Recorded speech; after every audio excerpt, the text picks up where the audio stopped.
Our last panel will be about internships, associate programs, and rookie programs, which are really critical for driving the success of new recruits. Learning more about what hiring firms are looking for, gathering tips on landing the interview process, and what types of candidates are today's sponsor firms looking for. I'm very pleased to introduce the moderator of our last panel, Brandon Newell, Executive Director, Financial Solutions Global Markets at CIBC. Brandon is an Executive Director of Financial Solutions within the Global Markets group at CIBC Capital Markets. Brandon manages institutional relationships with a focus on treasuries, mortgage originators, insurance companies, hedge funds, pension funds, and other real and alternative asset managers. Brandon is also the co-chair of WCM's BC chapter. Allyship is an important part of accelerating equity, diversity, and inclusion in finance.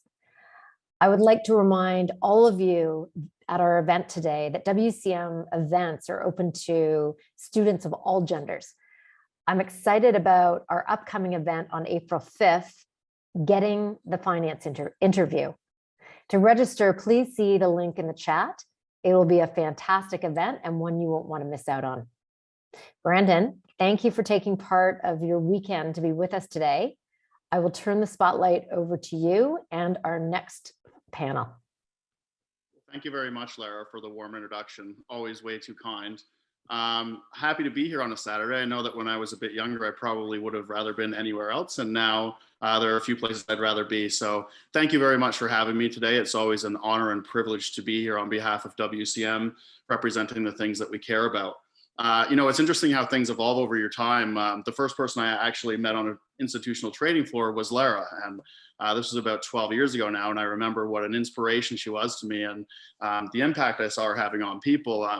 The ensuing things that I saw in the industry once I actually started to work within it. And undoubtedly and subconsciously, that's probably what has gotten me so involved today, doing part of the work that is so meaningful to all of us that are here today.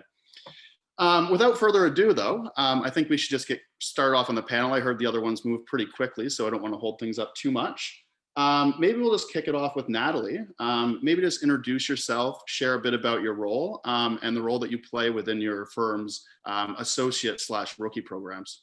All right, well, good afternoon, everyone. And just before I go into the career, I'm a mother of two young women that are actually at university. So one just graduated and one's still at university. So I'm just pleased to be here and participate and share some of my experience.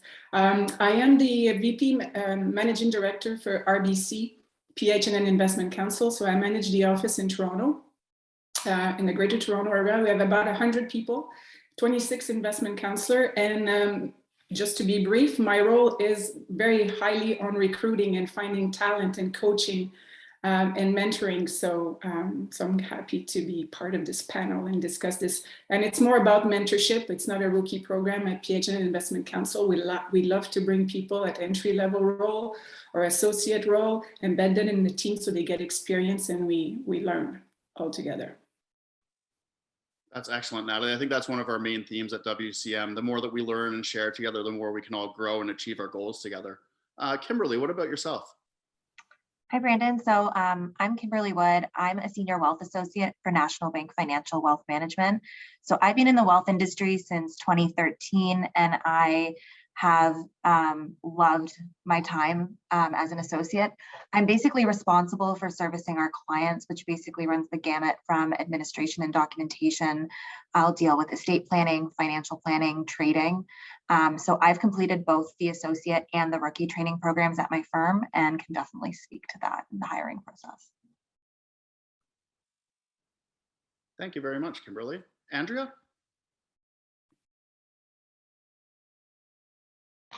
There we go. Have to unmute.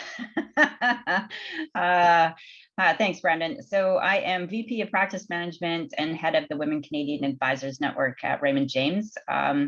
Our practice management department basically facilitates and designs our advisor internship program. So that's how I am, on this panel to talk about our program that we have. Well, welcome, Andrea. We really appreciate you joining us today. And last but certainly not least, Sophia. Hello, everybody. My name is Sophia Lee, and I'm a hybrid wholesaler at Manulife Investments Wealth Sales Division. I'm responsible for generating sales within my territory of advisors. I've been in the industry for 12 years now, and interestingly enough, my first job was as a receptionist, and the boss I have now is the same boss that hired me straight out of university 12 years ago. I graduated most recently from Manulife's Wholesaler Development Program, and I'm now just starting my journey as a wholesaler. Awesome. Thank you very much. I think we'll just work right back through the panel again, just to get some light on an overview of what the program actually looks like at your firms, and the timelines and expectations that a graduate can expect when they enter such programs. Did you want to go ahead, Kimberly? Sure. So at National Bank Financial, there is 2 training programs. There is the Associate Training Program and the Advisor or Rookie Training Program. I've participated in both of them. So there's kind of 2 facets to each of these programs for us on the wealth side. And one is the licensing with IROC, which will be your licenses to get basically to be able to trade.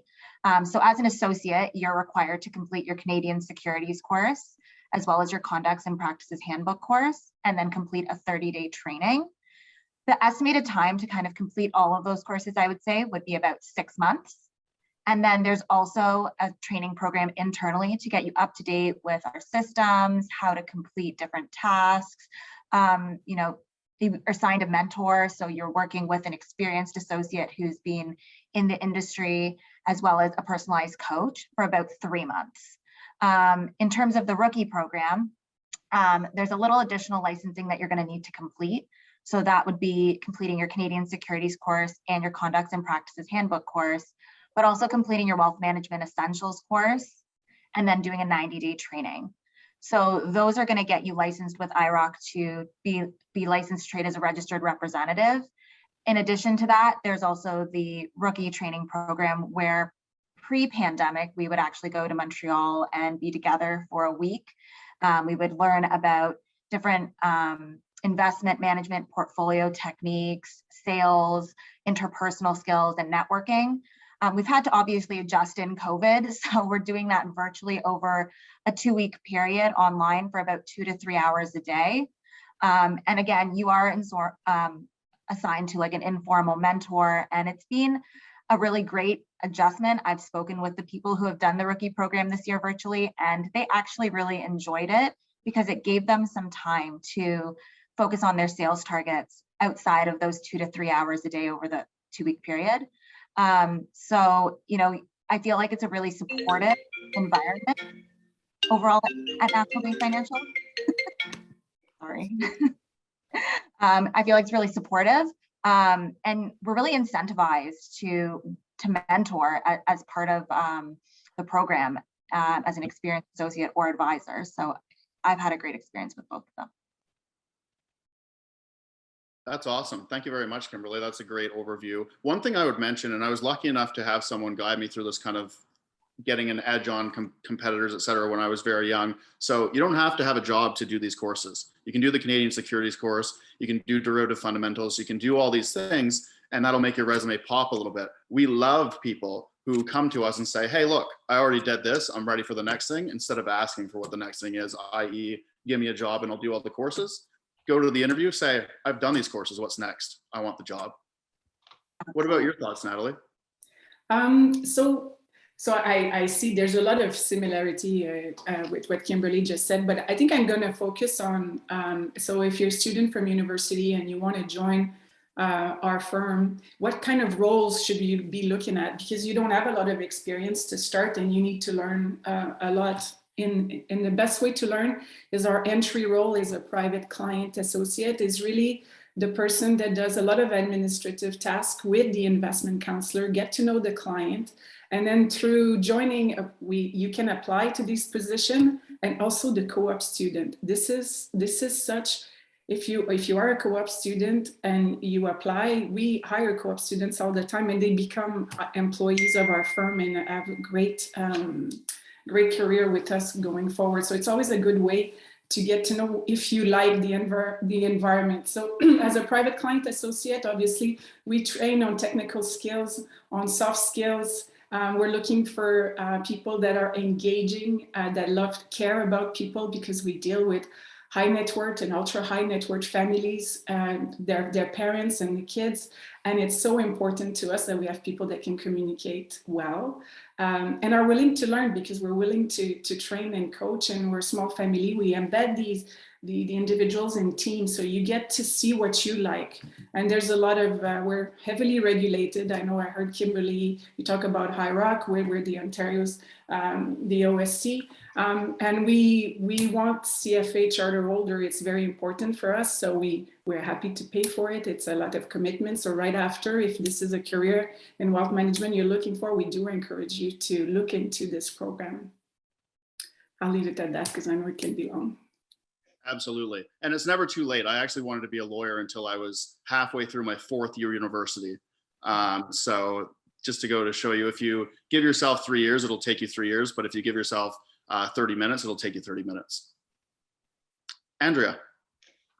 Yeah, so our advisor internship program is a 3-year program. It's actually a mixture of online classroom and on-the-job learning. We do have a minimum of 3-year client-facing experience required to enter our program. We are in the development of a feeder program for that, so that we can bring university students right off the street and into the program. But yes, very similar to what everyone else has mentioned, lots of requirements, because we are an IROC firm as well. So all of the required courses, CSC, CPH, all that kind of fun stuff has to be completed. We provide 3 years of salary and expense support, along with commission payout guarantees while you're in the program. And we do require, an accumulation of a certain set of new assets each year.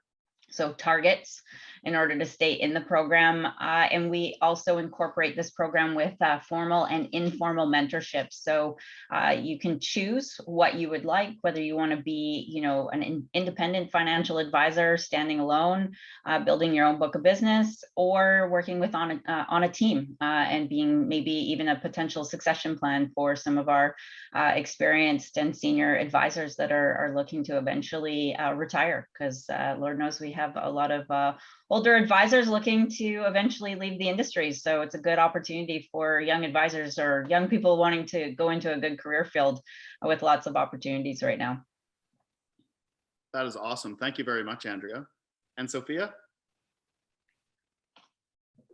Yeah, coming from a sales role, the training at Manulife really starts from day one. And similar to what Natalie said earlier about junior roles or entry-level roles, a lot of rookies join our team as a territory coordinator, and we have a full onboarding program and buddy system to help them get oriented and get started. And once they have developed a strong foundational understanding of the business and even the lingo, we have an internal wholesaler development program, which focuses on product knowledge and sales techniques. It's modular, and it allows individuals to study and go at their own pace. And then from there, an inside wholesaler can apply for the wholesaler development program, which runs for 5 weeks. The timeline for everyone is very different. Manulife does a really good job at providing that opportunity without pressuring you to have to reach a certain point at a certain speed. So I was an internal wholesaler for 4 years before I felt ready to apply for the wholesaler development program, and that worked for me. Excellent. Thank you very much, Sophia. I know a couple of people elaborated on the types of support their firms offer for these types of programs, but I just wanted to ask Natalie what type of support they offer at PH&N for their programs. Well, I always like to highlight, at RBC, we're a large organization. There is a lot of resources on every front. We have practice management teams that, just like Andrea, that supports us. We have a lot of specialists with a lot of knowledge that can come and present to us. But I think the most important one that I see in my firm, and I've seen in the growth, I've been with RBC PH&N for the last 8 years. I've been with RBC for 30 years in another vertical of the bank. But what I see blooming, the people are learning and joining is through the mentorship. Is really, they get under the wing of a senior investment counselor, and then they just go through the process of learning. It's not just taking a course, it's really navigating the compliance, the processes, the technology, the caring with the clients, etc. Is really the communication, and it's the best way to learn it. And I think that's what I know as a person, that's how I like to learn, is when I'm in these situations. So that's what we support our team. We're not a large firm, so it's important every time we bring someone in that there's a fit with the team, and then that they have the opportunity to learn that way. Excellent. That's a great approach. And Andrea, what about yourself? What about Raymond James? Yeah, so we kind of went down this path of the mentor successor program, just because we were seeing that rookie programs sometimes have, an ability to go through candidates fairly quickly. So we wanted to ensure that we were supporting, people for actual career growth. So with our program, we brought in that 3 years of salary support because that's something that we find challenging for, new advisors in while they're trying to build their book of business. We have the guaranteed commission that they earn on the revenue that they bring in. We've got, we have a very comprehensive benefit package. Our program itself, we're at 6 months of online learning, and then we have a classroom in-person session that's very intensive for 1 week out here in beautiful Vancouver, BC. So they get to enjoy the nice weather out here as well. And then the nice thing is we put our people through as a cohort. So they actually create a group that they can use and kind of bounce off each other ideas. Everybody comes in with a different, set of skills that they can all kind of make use of as they go through the program. Like I said, it is 3 years, but most of that is through coaching and mentorship. So the first 12 months, you're in one-on-one coaching with our coaches in practice management, plus mentorship with the team or your branch manager that you're with. And then after that, it's group coaching that we do as well. We support our advisors through practice management with a ton of different programs and coaching. And of course, all of our younger advisors have access to all of that as well. That's excellent. I noticed a couple of people mentioned mentorship here. I just want to highlight that's probably the most important thing that I've ever done in my career was have a mentor. As you try to gain an edge of your competitors, you try to be successful, you try to gain the foundational building blocks to create a good career trajectory for yourself. You don't have to work hard. You don't have to work 16 hours a day. We know that's not something that is optimal anymore. So work smarter instead of harder. Look around the room, keep your eyes open, especially for senior people. Like if you notice something that can make their life easier, do that every time. You want to notice something where you can create an operational efficiency. These are things that will make people love you. And this is what will entice people to want to invest in you. And that will be the most invaluable thing that you will experience throughout your entire career. I can confidently say that. Moving on to the next question. I wanted to ask Kim about mentorship, specifically going through their programs. Yeah, so I've actually been a mentor for associates coming into our associate training program. I love it. I think that it's great because you get to build a one-on-one connection with somebody and you get to understand how they think and try and help them find solutions to things that are making a bit of a problem in their day, right? I've had a mentor similar to what you said, Brandon. I've had a mentor throughout my career, both on the associate and on the advisor side. I think that it's really important for the success. It helps make the employee experience better.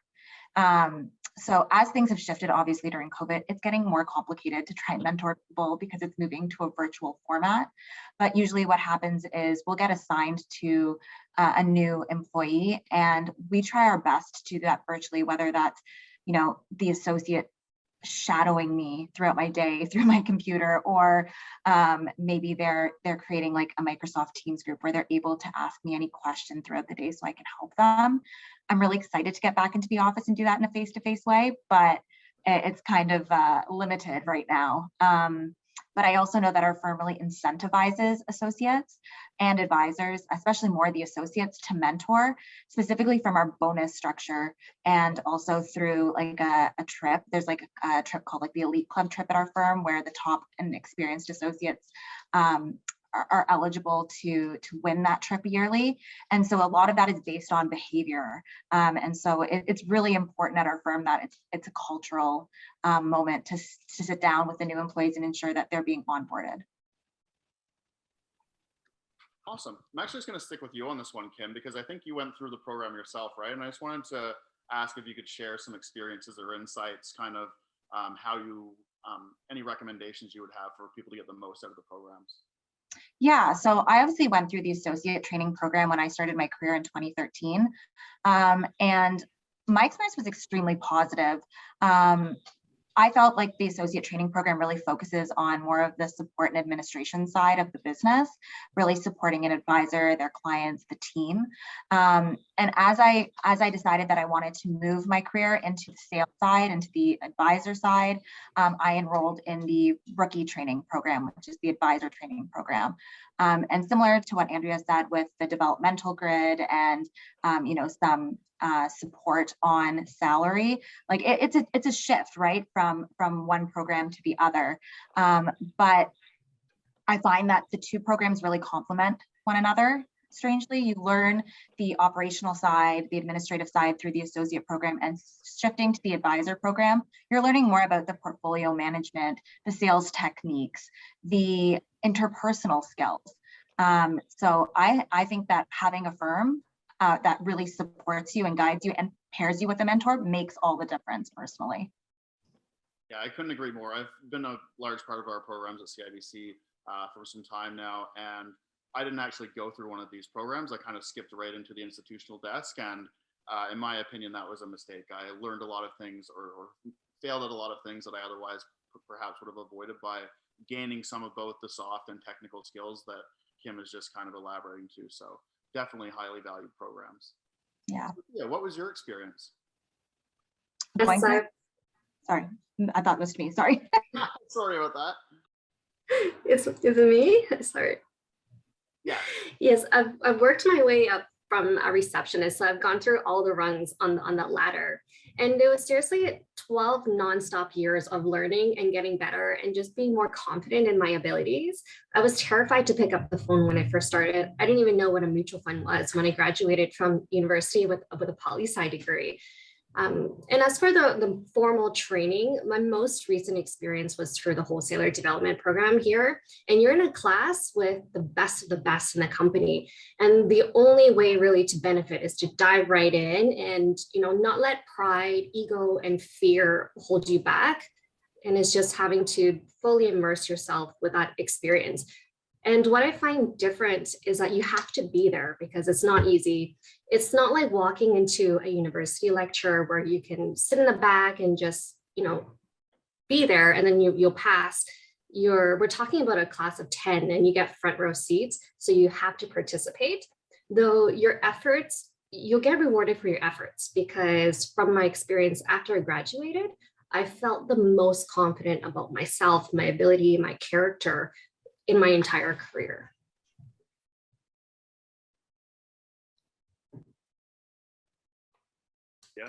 Yeah, I think these things are very important. It's like you're trying to be aggressive but not overbearing, and it's definitely not a spectator sport, is it? You definitely have to be a participant in order to really excel in these programs. What does the success in one of these programs look like to you, Andrea?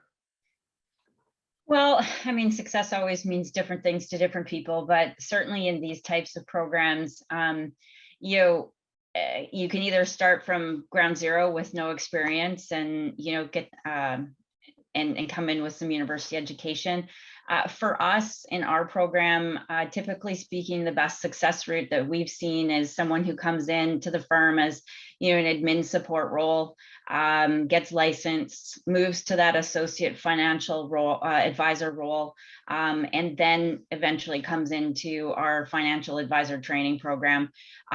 We just find that if you've got a little bit of experience behind you, you'll be that much more successful in a program like this.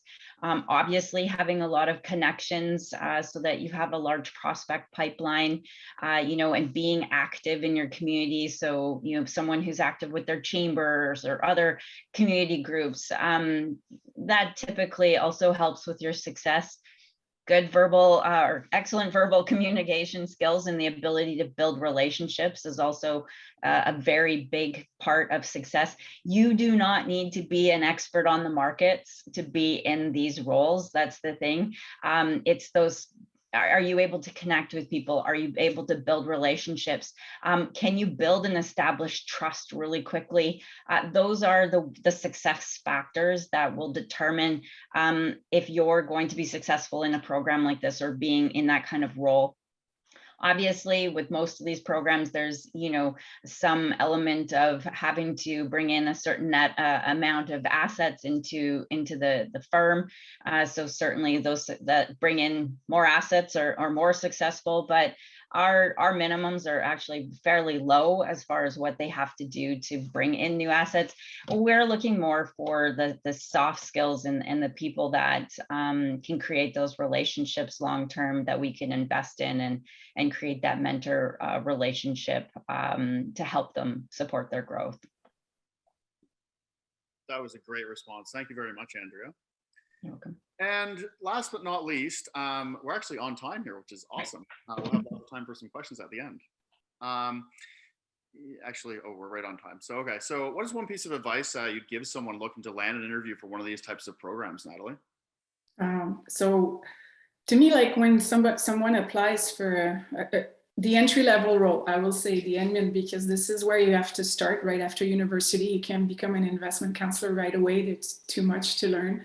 Is really, I think, tagging from what Sophia had just said, like we're looking for proactive individuals that are have opinions. We're bringing, the new candidates have so much to offer as well, bring new ideas, participate, see how they can help. You mentioned it, Brandon. So we're looking for very engaging individuals that are resourceful and really willing to learn. Because you have to explore. You don't know what you like, and perhaps it's your first role. Like I know I see my kids, like how do they know what they really like until they start experiencing it, right? So we have the opportunity. So that's what we're looking when we're hiring for those private client associate. We're really looking for resourceful people that enjoy people. But obviously you got to have some technical skill and ability, but I assume if you're graduated in a business program in finance, accounting, etc., that we assume you can do this. Definitely. That's great advice. Thank you very much, Natalie. And Sophia? Yeah, I think, echoing what Andrea said earlier about connections, I think networking is a great way to start, and virtual meetings, social media has really made it easier to connect nowadays. And, it doesn't even have to be that hard, like ask around for a referral or an introduction. Maybe, parents or relative or a family friend might already be working with an advisor.